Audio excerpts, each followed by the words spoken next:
My name is BALDWIN, and this summer I'm in Kenya on a co-op with Free the Children UVIC. While being in Kenya, I've had the chance to really work on my learning objectives. The first learning objective that I picked is communication. The first aspect that I've grown in this is that I've had the chance to speak to a variety of different groups. I have experience in public speaking and being able to express myself, but while being here, I've learned that it's very different when you're talking to different people and how different everyone really is.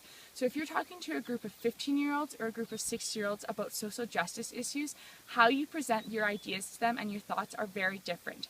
Your tone, your vocabulary, and what you want them to take out of it is very different. In this way, I've learned that it's very important how I speak to them if I want the message to be put across. The second way I worked on communication is with my supervisors. I've learned how to stay professional about talking about deadlines and conflict resolution, and while always talking to them to making sure that we're both on the same page. And lastly, communication has really been ameliorated for myself while trying to speak with the Kenyan community, as they aren't fluent in English, so therefore there's a constant language barrier. So I've really tried to build strong relationships within the community so that I have something to take away when I go home, and that to show that I've really tried to immerse myself in the community. The second aspect of my learning objective is teamwork. Teamwork is absolutely crucial for a facilitator. I have to be constantly working with my other facilitators and the youth and participants that are on the trips. So I have about 30 participants on a trip. I have to be constantly making sure that I'm checking in with them, talking to them, making sure that they're having fun, that they're enjoying themselves, that they're safe, and they're learning as much as possible so they are getting the most out of their trip. And then I must collaborate and work with my other facilitators to make sure that we are preparing the correct modules, creating the right vocabulary and ways to educate the participants, and that everything is running smoothly. To work with so many people in such a close proximity for like a good period of length, each trip lasts about 3 weeks, I have to have an open mind, be open to different perspectives, and really collaborate and make sure that my ideas are being heard, but so are theirs. The last learning objective that I've worked on while being in Kenya is professional behavior. I worked on this aspect while corresponding with my supervisors to make sure that I am a good representative of the values of Free the Children and UVIC. I want to make sure that I'm a good role model for all the participants to make sure that they continue to empower the world and to create change, and that they continue to make sure that they are involved with Free the Children. I've also really worked on professional behavior. As coming to Kenya, I've really immersed myself in the community, and this means realizing that Kenya has different traditions than North America. So in this way, I had to be respectful and professional about the different traditions, the different things they value, things as possibly like the value that goats and animals are significant to them, or how like clothing is such a different, is takenly so different than what we see in North America.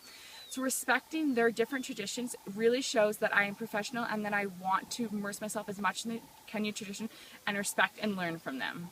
As a facilitator, my primary role is to safely lead a group of participants through hands-on volunteering through Free the Children and UVIC activities in Kenya.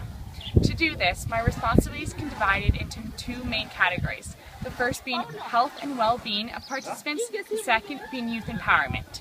For the first, for the well-being of participants, my co-facilitators and I will work as a team to ensure that we know the background story of all participants and the whereabouts of all participants at all times.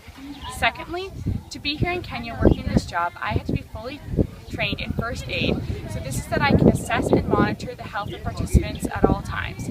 This includes safety and monitoring serious to minor health injuries, also physical and mental health.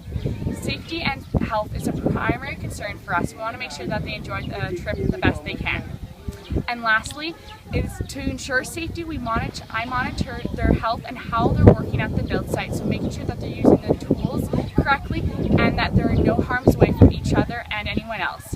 And also for safety, we make sure that they feel safe when they're in the community, working with other community members and working with each other.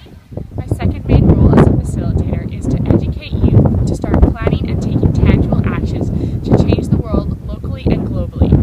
I do this by facilitating modules that are high energy and help educate the youth on further social justice issues, and it allows them to take time to think about what passions inspire them. To be a good facilitator and facilitate these modules, you must represent and be a good role model of the Free the Children values, be well educated on social justice issues,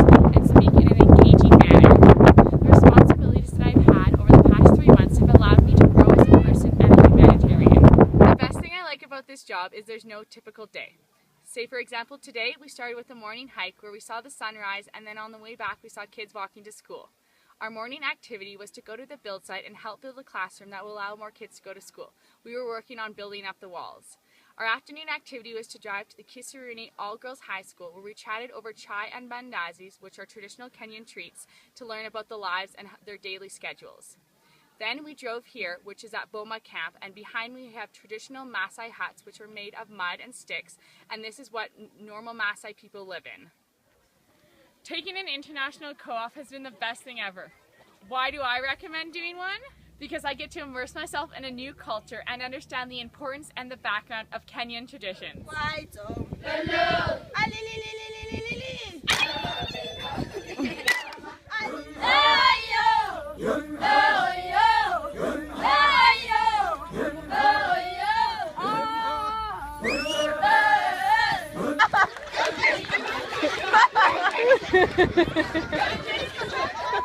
Because I love that I'm challenged daily to adopt new ways of living, like learning to live without access to clean water, walking everywhere on dirt roads, and not being fluent in Swahili, so having a constant language barrier.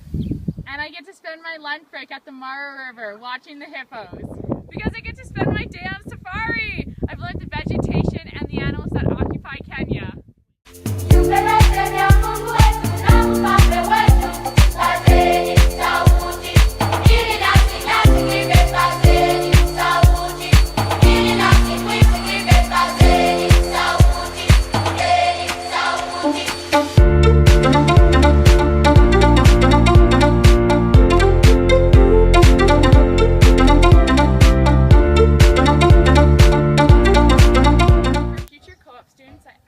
Recommend choosing a co-op that pushes you outside your comfort zone and challenges you. Don't be afraid to apply for jobs that you have zero experience in just because you've always wanted to try it. It's okay to be new in something. Here I am in Kenya working for the children. I never thought I'd be here in a million years, and I've never done anything like this before. And also try to do something that really speaks to your passions and what you truly love. Don't just find a co-op that fits the co-op criteria. Really do something you absolutely love and you care for, because if you love what you're doing, you never really work. This summer I've had an absolute blast. I can honestly say I didn't feel like I was working any single day of the summer.